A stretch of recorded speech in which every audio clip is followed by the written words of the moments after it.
voy a presentar a una invitada, que es Ana Ceballos.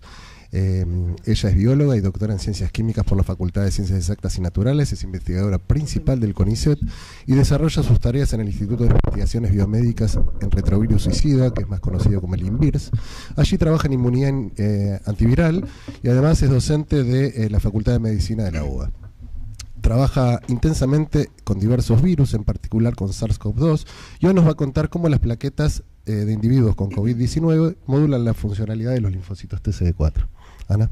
Bueno, buenas tardes a todos, muchas gracias por invitarme. A ver, levando un cachito más. Acá. Bueno, a presentar mi trabajo, les cuento que mi tema de estudio central no son las plaquetas, pero bueno, con el advenimiento de la pandemia, en mi instituto empezamos a hacer mucho diagnóstico, entonces teníamos acceso a una gran cantidad de muestras, y bueno, y una pregunta que nos hicimos era cómo las plaquetas modulaban la funcionalidad de los linfocitos TCD4, particularmente por esa linfopenia tan importante que se veía en los pacientes que cursaban una infección grave o una enfermedad grave por COVID. Entonces, bueno, me imagino que ustedes esto conocen más que yo, que son muchos médicos. Entonces, podemos decir que los pacientes hospitalizados presentan una activación desregulada, ¿sí? Todos sabemos que los pacientes con COVID, principalmente aquellos que cursaban una infección grave, tenían procesos inflamatorios pero muy importantes. Entonces nosotros, ¿cómo? Acá. ¿Y si vengo acá, ustedes me ven? Sí, ¿no? Bueno, más fácil. Entonces, podemos decir cómo está explicada esa digamos, inflamación sistémica. Entonces, a partir de la replicación viral, principalmente o inicialmente la infección de células epiteliales, ¿sí? Estas células epiteliales iban a producir citoquinas y quimiosinas que eran capaces de tanto reclutar, particularmente neutrófilos y monocitos. Todo este conjunto de fenómenos producía la producción de muchas citoquinas inflamatorias, por ejemplo, interferón gamma, interferón gamma, TNF-alfa, interleuquina 1 beta, que producía esa tormenta de citoquinas que afectaba sistémicamente a estos individuos, generando entonces disfunción multiorgánica, el síndrome agudo respiratorio severo o grave, falla renal y también se han visto en algunos pacientes miocarditis virales. Entonces, es central esta inflamación sistémica que se produce en estos pacientes. Inclusive, esta inflamación sistémica era independiente de los niveles de carga viral. O sea, había individuos que tenían altos niveles de carga viral o bajos niveles de carga viral con el mismo nivel de inflamación, y finalmente la patología era producida por la inflamación. Entonces, particularmente en este trabajo, entonces nosotros nos quisimos enfocar en qué le pasaba a esas células T, particularmente TCD4, y se había descrito que los pacientes graves tenían una linfopenia muy pronunciada, tanto TCD4 como TCD8. También se vio que tenían menos número de células NK y de linfocitos B. Por otra parte, se había visto también que estos linfocitos tenían muchos marcadores de activación expresados, o sea, había un aumento de marcadores de activación, y estas células activadas posteriormente se agotaban, entonces se expresaban marcadores de agotamiento, como por ejemplo puede ser el PD1. ¿Cuál es, digamos, hasta que nosotros quisimos plantear la pregunta, entonces, ¿qué explicaciones daban para esta depresión, agotamiento, para esta linfopenia y esta alteración de la funcionalidad de las células T? Bueno, había varias hipótesis. Una era directamente que la interacción entre el virus y la célula T expresa el receptor canónico, ¿sí?, del SARS-CoV-2, sin embargo, esta célula no se infecta por SARS-CoV-2. Se han visto la presencia de antígenos en los linfocitos TCD4, pero no hace una infección producida por SARS-CoV-2. Pero esta interacción podía producir, ¿sí?, un daño en esta célula y explicar de alguna manera esa alteración en su funcionalidad. También vimos, como expliqué recién, este aumento tan importante de citoquinas inflamatorias que generaba luego ese agotamiento en estas células T. Por otro lado, también se ha descrito que el SARS-CoV-2 puede afectar al vaso y a los ganglios linfáticos, y esto generar entonces de alguna manera una alteración y producir una linfopenia. Y por último, como explicaron recién, en las enfermedades con procesos inflamatorios hay un aumento de la acidosis, y en particular el ácido láctico, lo que produce es un daño en estas células T y una inhibición de la proliferación. Entonces, todo esto, en principio, podría estar explicando que esa linfopenia tan pronunciada que tenían los pacientes con COVID grave. Por otro lado, también se ha descrito que la enfermedad causada por SARS-CoV-2 en COVID está alterada la funcionalidad de las plaquetas, ¿sí? Tanto se vio que ahora lo voy a comentar un poco más adelante, su perfil de expresión genético está alterado entre pacientes COVID, o sea, personas infectadas con SARS-CoV-2 o personas sanas. Hay un aumento también en las interacciones entre las plaquetas y los leucocitos. Vamos a ver que hay mucha más agregación tanto de linfocitos, o sea, plaquetas linfocitos, plaquetas neutrófilos, plaquetas monocitos, y por lo tanto también tenemos una hiperreactividad de estas plaquetas. Teniendo en cuenta, bueno, ay, perdóname tu nombre, que no te conozco. Paola. Bueno, un poco, como recién comentó Paola, las plaquetas también tienen un rol de inmunomodulación, que ya se ha descrito en varios trabajos, y entonces uno puede ser agregándose estas células inmunes, particularmente linfocitos, monocitos, neutrófilos, pero también puede ser por la liberación de citoquinas, y esas citoquinas también inmunomodulan la funcionalidad de estas células. Por ejemplo, produciendo NETs o algunos mediadores lipídicos. Entonces, teniendo esto como sustento, nosotros nos preguntamos allá por 2020, teníamos la hipótesis de que la activación plaquetaria presente en los pacientes con COVID-19 contribuiría a la disfunción observada en los linfocitos TCD4. Entonces nos propusimos analizar si las plaquetas de pacientes COVID son capaces de modular diferencialmente la funcionalidad de estas células. Para esto nosotros trabajamos con dos hospitales, dos centros de salud, el Hospital Muñiz y el Hospital de Clínicas, y obtuvimos las muestras de sangre enteras de 35 dadores sanos, o sea, personas no infectadas, y 62 personas que estaban infectadas con SARS-CoV-2. Bueno, acá tenemos la proporción de hombres-mujeres y las comorbilidades, dependiendo si clasificamos a los pacientes en enfermedad leve, moderada y grave inicialmente. Y bueno, como podemos ver y como que se había, digamos, descrito ya previamente en nuestros trabajos, los pacientes con ciertas patologías como hipertensión arterial, enfermedad renal crónica, diabetes, bueno, las que tenemos ahí, tenían mayor probabilidad de cursar una enfermedad grave por COVID-19. Si nosotros miramos algunos marcadores, sí podemos ver, bueno, principalmente que no había mucha diferencia en la cantidad de neutrófilos, ¿sí? O inclusive en la cantidad de plaquetas entre personas graves, moderadas o leves. Sin embargo, sí se observaba esta linfopenia marcada, y cuando veíamos unos marcadores de inflamación, por ejemplo, teníamos aumentado el dímero D y la proteína C reactiva. Entonces, nosotros nos preguntamos inicialmente si existía una interacción entre las células TCD4 y las plaquetas en pacientes COVID-19. Hasta ese entonces no había ningún trabajo que muestre si había una mayor agregación entre plaquetas y linfocitos TCD4. Después fueron saliendo, pero inicialmente no. Inclusive al principio no había, digamos, ni tampoco con monocitos ni con neutrófilos. Entonces nosotros, a partir de muestras de sangre entera de estos pacientes, inicialmente trabajamos con pacientes leves, moderados y graves. ¿Por qué digo inicialmente? Que después van a ver que en el trabajo vamos a hablar de pacientes hospitalizados, porque al principio de la pandemia los pacientes leves llegaban a los hospitales y luego a los 6 meses de la pandemia ya no teníamos posibilidad de obtener muestra de ningún paciente con una enfermedad leve. Entonces nosotros obteníamos las muestras de sangre entera y le medíamos la interacción, ¿sí?, entre el linfocito TCD4 y las plaquetas, midiendo CD4 y 60. ¿Ustedes lo ven? Pues yo no lo veo. Sí, pero no veo el mouse. Acá.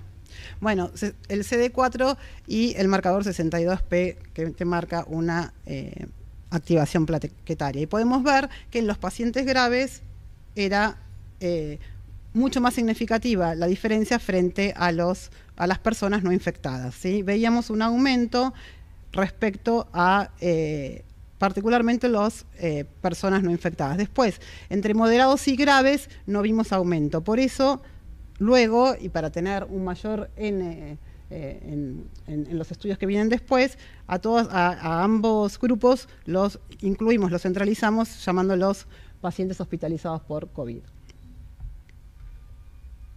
Entonces lo que podemos observar, entonces, como dice ahí la conclusión, que vemos un mayor porcentaje de agregación entre linfocitos TCD4 y plaquetas en los pacientes hospitalizados.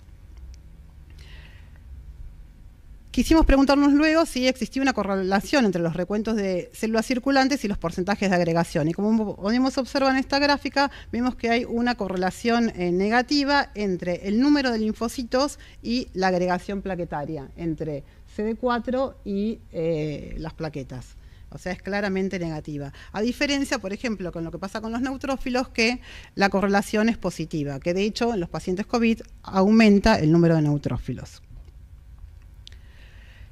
Entonces, la pregunta fue, bueno, ¿son capaces de modular la activación linfocitaria estas plaquetas?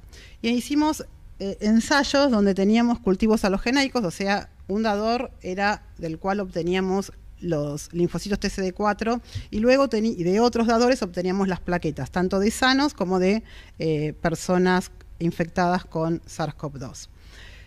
Obteníamos las células TCD4, las activábamos y las cocultivábamos en presencia de plaquetas purificadas de ambos grupos, o sea, de dadores sanos o de personas COVID, y las dejábamos 48-96 horas. Y luego analizábamos por citometría o los sobrenadantes por ELISA.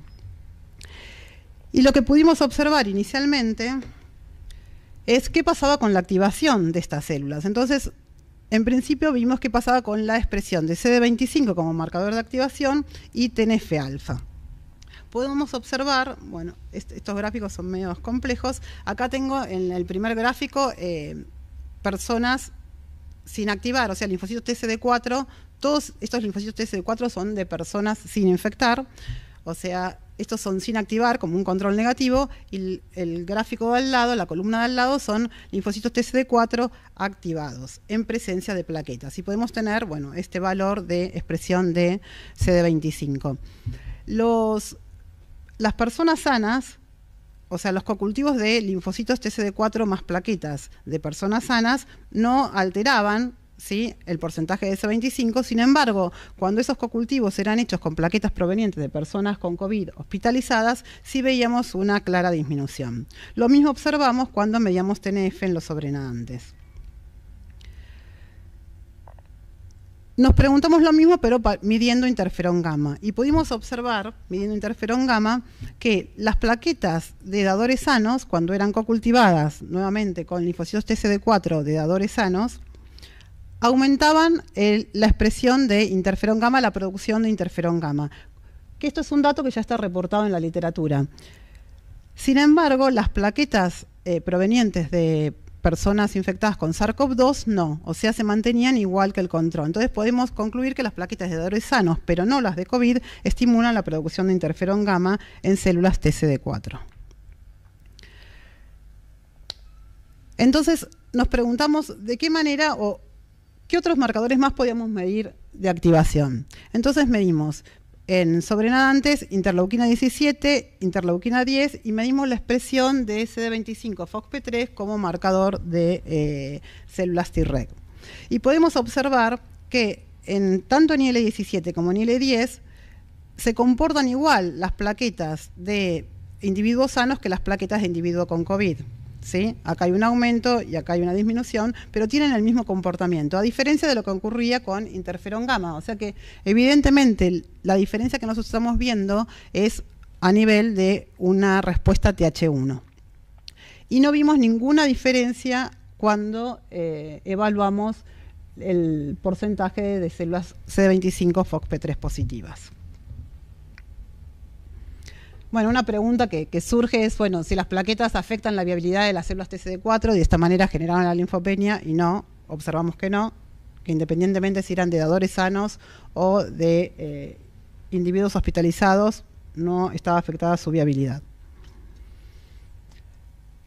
Todos estos resultados que les mostré recién fueron hechos con cultivos heterólogos, o sea, los linfocitos eran de un paciente y las plaquetas de otro. Entonces nos preguntamos, bueno, en un sistema autólogo podemos reproducir los mismos resultados, y vimos que sí, o sea, las plaquetas y las células TCD4 son del mismo paciente, y observamos los mismos resultados, ¿sí? Que las plaquetas provenientes de dadores sanos aumentaban interferón gamma, a diferencia de las plaquetas COVID que no generaban ninguna alteración en la producción de interferón gamma respecto a los de un individuo sano. Entonces nos preguntamos si existían diferencias entre el perfil transcripcional de estas plaquetas entre dadores sanos y COVID. Para esto evaluamos, ¿sí?, unos análisis de RNA-seq ya previamente publicados que mostraban que acá en celeste tengo 5 dadores sanos y acá en rosa y en naranja pacientes que no están internados en terapia intensiva, los rosas, y en naranja los internados en terapia intensiva. Pero independientemente de su internación o no, es claro la diferencia transcripcional que se da entre las personas sanas y las personas infectadas con COVID. O sea que básicamente la diferencia está en estar infectado y no estar infectado, no tanto en la gravedad de la enfermedad. Y luego sí nosotros hicimos un análisis y observamos que hay ciertos genes que son los que tienen mayor expresión, sobre todo particularmente genes que derivan, ¿sí?, de la activación transcripcional de los interferones de tipo 1, como por ejemplo IFINTIM3. Entonces podemos concluir que las plaquetas de pacientes COVID tienen un perfil transcripcional distinto a las plaquetas de dadores sanos. Entonces, como nosotros queríamos, digamos, contestar la pregunta si las plaquetas estaban participando de esa alteración, de esa linfopenia que se veía en estos pacientes graves sobre células TCD4 o de las células TCD4, fuimos a buscar particularmente ciertos genes que tienen que ver con inhibidores de la activación de las células TCD4 en estos análisis transcripcionales. Entonces analizamos distintos genes, bueno, PDL1, HBM, que son una integrina, galactina 9, y por ejemplo CD155, que es otra integrina.